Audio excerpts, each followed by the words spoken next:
ان کے مصائب بہت کم پڑھے جاتے ہیں، میں نے شاید کبھی پیش کی ہوں تو سن لیجئے۔ عزیزان گرامی، جناب حمزہ امام حسین علیہ السلام سے پہلے سید الشہداء، میدان احد میں ابو سفیان اور ہندہ نے ایک مرتبہ ایک غلام خریدا، نام تھا اس کا وحشی، اردو میں آپ لوگ وحشی کہتے ہیں، عربی میں وحشی کہا جاتا ہے۔ وحشی یعنی بہت خونخوار درندہ صفت غلام تھا، حبشہ کا تھا اور نیزہ اندازی میں بہت ماہر تھا۔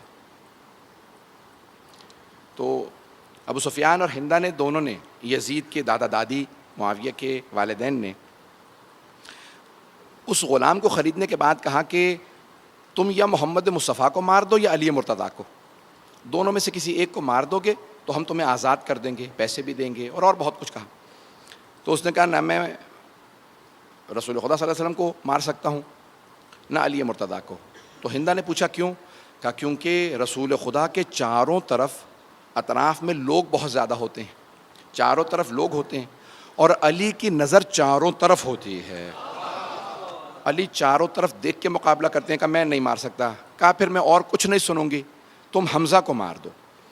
تو اس نے کہا ایک شرط پہ، میں حمزہ کو سامنے سے نہیں مار سکتا، میں چھپ کے وار کروں گا اور نیزہ ان کی پشت سے اتنی زور سے ماروں گا کہ سینے سے باہر نکل آئے۔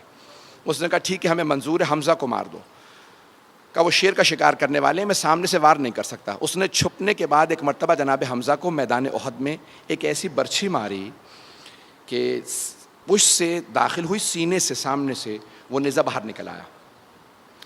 جناب حمزہ جب گر رہے تھے تو بار بار ایک ہی جملہ دہراتے تھے، یا رسول اللہ آپ تنہا رہ جائیں گے۔ اپنے جن سے انسان محبت کرتا ہے نا، ان کی تنہائی کا انسان کو بڑا صدمہ ہوتا ہے۔ اب سمجھ میں آیا، یہ جو میدان کربلا میں ہر امام حسین کے انصار میں سے شہید ہوتے ہوئے بس ایک ہی کہتے تھے، مولا ہمیں مرنے کا کوئی غم نہیں لیکن آپ کی تنہائی کا بڑا صدمہ ہے کہ اے حسین آپ بالکل تنہا رہ جائیں گے۔ تو عزیزان گرامی، جناب حمزہ جیسے ہی زمین پہ گرے نا، اس میدان احد میں بہت زیادہ واقعات ہو چکے تھے، بہت زیادہ حملے ہو چکے تھے، پیغمبر مختلف جگہوں پہ لوگ شہید ہو رہے تھے۔ تو جناب حمزہ کچھ دور فاصلے پہ شہید ہوئے تھے۔ ہندہ نے فوراً سینہ چاک کروایا، کہا کہ ان کا سینہ چاک کر کے مجھے ان کا کلیجہ نکال کے دے دو۔ تو ایک مرتبہ وحشی نے واقعاً سینہ چاک کیا اور کلیجہ نکالا۔ چھٹے امام فرماتے ہیں لیکن اللہ نے اس کلیجے کو اس لیے اتنا سخت کر دیا کہ کہیں کافرہ کے جسم کا جز نہ بن جائے۔ وہ کھانا چاہتی تھی، اس نے منہ میں رکھا، جب چبانا چاہا تو اس سے چب نہیں سکا۔ اسی لیے جب زیارت عاشورہ یا زیارات پڑھے نا تو چھٹے امام نے ہمیشہ جب بھی ہندہ پہ لعنت کیے تو ایک ہی جملہ کہا، وَبْنَ آکِلَةُ الْأَكْبَاتِ، کلیجہ چبانے والی کے بیٹے۔ کربلا میں آئے تھے کہ جنہوں نے ہمارے چچا حمزہ کا کلیجہ چبایا تھا۔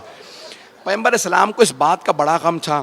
پھر اس نے ایک مرتبہ جب کلیجہ چبایا نا تو چبا نہیں اس سے، تو اس نے کہا کہ ان کا مسئلہ کر دو۔ مسئلہ اسلام میں حرام ہے۔ مسئلہ کیا ہوتا ہے؟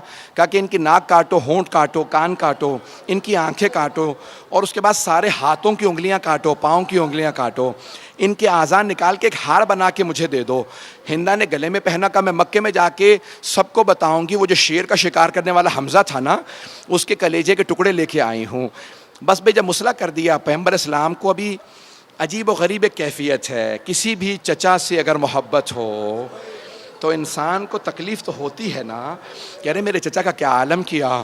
تو پیغمبر اسلام نے ایک صحابی سے کہا میرے چچا کی کیا خبر ہے، ذرا جاؤ جا کے دیکھ کے آؤ۔ وہ آئے، آ کے دیکھا، کہ میں بری خبر پیغمبر کو نہیں دوں گا۔ پیغمبر نے کہا یا علی آپ خود جائیے۔ جب مولا پہنچے تو زار و قطار رونے لگے ہمارے چچا کو کس طرح سے مسئلہ کیا۔ اب پیغمبر خود اٹھے اور اٹھنے کے بعد اس جگہ پہ آئے جہاں جناب حمزہ تھے۔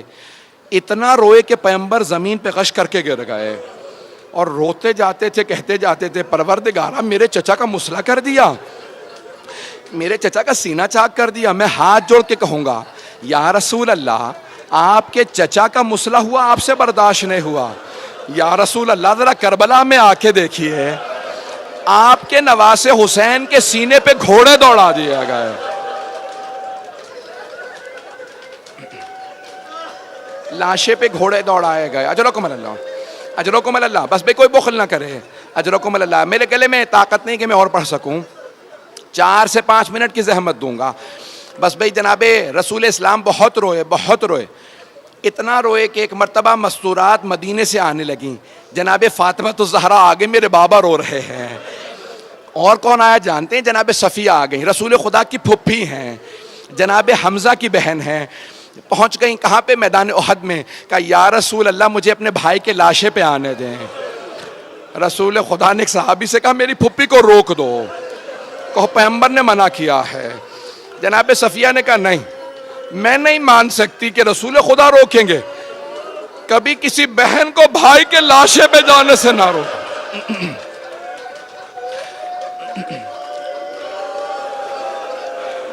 کہ میں نہیں مان سکتی کہ رسول خدا ایک بہن کو بھائی کے لاشے پہ آنے سے روک دیں. پھر دوبارہ کہا نہیں، اب پیغمبر یہ نہیں بتا رہے کہ چچا کا مسئلہ ہو گیا ہے، میری میری پھپھی برداشت نہیں کر سکیں گی. ایک مرتبہ جناب صفیہ نے کہا یا رسول اللہ آپ کو میرے اپنے چچا کا واسطہ، مجھے ایک مرتبہ بھائی کی زیارت کرنے دیں. رسول خدا نے کہا ٹھیک ہے میں آنے دیتا ہوں، ذرا رک جائیے. پیغمبر نے اپنی ابا اتاری، اپنے چچا کے لاشے پہ ابا اڑا دی تاکہ بہن لاشا نہ دیکھے. چہرے پہ ابا اڑھائی، سینے پہ، پورے جسم پہ. جناب حمزہ بڑے قداور تھے، پیغمبر کی ابا پوری نہیں آئی. پیغمبر نے جناب امیر سے کہا یا علی جائیے جا کے کچھ جھاڑیاں لے آئیے، کچھ پتے لے آئیے، پاؤں پہ رکھ دے کیونکہ پاؤں کی بھی انگلیاں کاٹی گئی تھی. جناب امیر نے کھجور کے درخت کا پتا رکھا تاکہ پاؤں چھپ جائیں. جناب صفیہ آ گئیں. اب جناب رسول خدا جناب علی مرتضیٰ دونوں بھتیجے ہیں جناب صفیہ کے.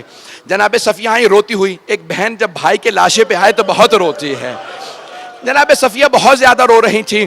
دیکھا چہرے پہ ابا چھپا رکھی ہے، انہیں نہیں معلوم مسئلہ ہو گیا، بیٹھ کے روتی رہی. روتے روتے اچانک انہوں نے چہرے سے ابا ہٹا دی. بس ابا کا ہٹانا تھا. جناب صفیہ لاشے پہ گر گئیں اور روتے ہوئے کہنے لگی ہائے میرے بھائی کا مسئلہ ہو گیا. بہت روئیں. میرے طرف دیکھیے گا آخری جملے. جب جناب صفیہ گر گئی نا، بے ہوش ہو گئیں، تو اب دو بھتیجے موجود تھے. رسول خدا نے دایاں بازو پکڑا جناب صفیہ پھپھی کا، دوسرا بایاں بازو جناب مشکل کشا نے پکڑا. دونوں بھتیجوں نے پھپھی کو اٹھایا چچا کے لاشے سے، اور دونوں بھتیجے میدان احد سے پھپھی کو اٹھا کے مدینے لے آئے. جب بھی ہوش میں آتی ایک ہی بات پوچھتی میرے بھائی کا مسئلہ ہو گیا، اور بے ہوش ہو جاتی. دونوں بھتیجے بہت روتے رہے. اب میں کہوں گا یا رسول اللہ ذرا کچھ دیر کے لیے کربلا میں آئیے، وہاں بھی ایک بہن بھائی کے لاشے پہ آئی ہے. ایک بہن بھائی، میری طرف دیکھیے گا بھئی، اب مجھ میں طاقت نہیں، 2 منٹ ذرا صبر کر لیں گے. اب آپ برداشت نہیں کر پا رہے، میری طرف دیکھیے گا. ایک بہن بھائی کے لاشے پہ آئیں، ایک بہن بھائی کے لاشے پہ آئیں. کیسے آئیں جناب زینب؟ امام سجاد کہتے ہیں جب میری پھپھی آئی نا میرے بابا کے لاشے پہ، تو میرے بابا کا طواف کرنے لگی. طواف کرتی جاتی تھی، روتی جاتی تھی. امام سجاد کہتے ہیں ایک نگینے کے برابر میرے بابا کے جسم پہ جگہ نہیں تھی کہ میری پھپھی بوسہ دے سکتی. پھر ایک مرتبہ میری پھپھی نے مدینے کا رخ کیا، رو کے کہا اماں یہ آپ کا حسین. پھر ایک مرتبہ کہا اماں آپ نے کہا تھا میری طرف سے حسین کے گلے کے بوسے دینا. بی بی کے ہاتھ پسے گردن بندھے تھے.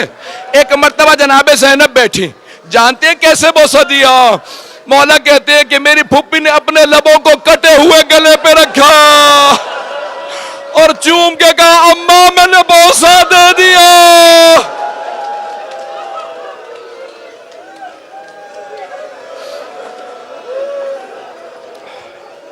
الا لعنت اللہ علی القوم الظالمین وسيعلم الذين ظلموا أي منقلب ينقلبون. بس بھئی 2 صرف دعا کے جملے، 2 دعا کے جملے. ہاتھوں کو بلند کیجئے. جب جناب زینب کبریٰ آئیں نا مولا حسین کے لاشے پہ، تو بار بار کہتی تھی یا جدہ یا رسول اللہ صلی علیک ملیک السما. نانا آپ کے جسد پہ آسمان سے ملائکہ جنازہ پڑھنے آئے تھے. ھذا حسین مرمل بالدماء، لیکن نانا آپ کے نواسے حسین کا خون زمین پہ بہہ گیا، نانا آپ کے نواسے کے لاشے پہ گھوڑے دوڑا دیے گئے۔ اجرکم اللہ، میں کوئی سخت جملہ نہیں کہوں گا، میری طرف دیکھیے گا، ہاتھوں کو بلند کیجئے گا، ہاتھوں کو بلند کیجئے گا، مجھے معاف کر دیجئے گا، اگر برداشت نہ کر سکیں مجھے معاف کریں گے۔ ایک جملہ کہوں، جب جناب سید الشہداء پشت ذوالجناح سے زمین پہ آ رہے تھے نا، تو ایک بی بی برقعے کا دامن پھیلائے کھڑی تھی۔ امام حسین بار بار کہتے ہوں گے پروردگارہ گواہ رہنا، جب آئے نا زمین پہ تو کسی ماں نے کہا ہوگا میرے لال میں تجھے تنہا نہیں چھوڑوں گی۔ پروردگارہ واسطہ اس ماں کی عظمتوں کا کہ جنہوں نے اپنے برقعے کے دامن کو پھیلایا، سر کے نیچے رکھا، جب سر کے نیچے کپڑا رکھ دیا نا تو جانتے گردن پہ کیا کیا؟ بڑے بزرگ عالم دین ہیں آیت اللہ شیخ جعفر شوشتری، روایت پیش کر رہا ہوں، مجھے معاف کر دیجئے، پڑھوں گا ضرور۔ پوچھا کون سی روایت صحیح آغا؟ یہ پشت گردن سے امام حسین کو ذبح کیا تھا، سامنے کے گردن سے ذبح کیا تھا، یا گودال میں نیزہ لگا تھا؟ کون سی روایت صحیح ہے؟ تو وہ رونے لگے، کہا تینوں روایات صحیح ہے۔ کہا ایک ملعون نے گودال میں نیزہ مارا تھا، دوسرے نے سر سے امامہ اتارا، پشت گردن پہ خنجر چلایا، پھر سیدھا کیا، داڑھی کو پکڑا۔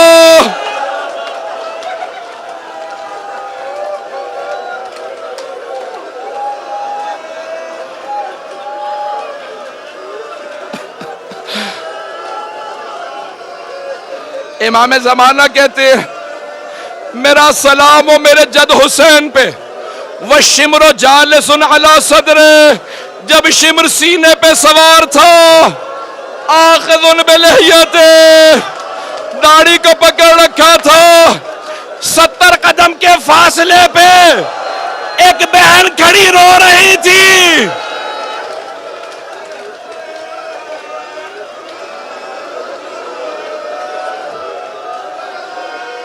پروردگارہ امام زمانہ کے ظہور میں تعجیل فرما، دشمنان اہل بیت کو نیست و نابود فرما۔ پروردگارہ کشمیر کو آزاد فرما، ہمارے مقامات مقدسہ کی حفاظت فرما، امام زمانہ کا ظہور جلد جلد ہمیں دیکھنا نصیب فرما۔ پروردگارہ بیماروں کو شفا عنایت فرما، اسیروں کو رہائی کی خبر عنایت فرما، عراق و شام کے روزوں کی حفاظت فرما۔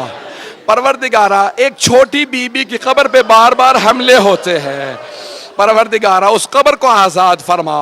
ربنا تقبل منا انك انت السميع العليم بحق محمد وآله الطيبين الطاهرين المعصومين۔ ماتم حسین۔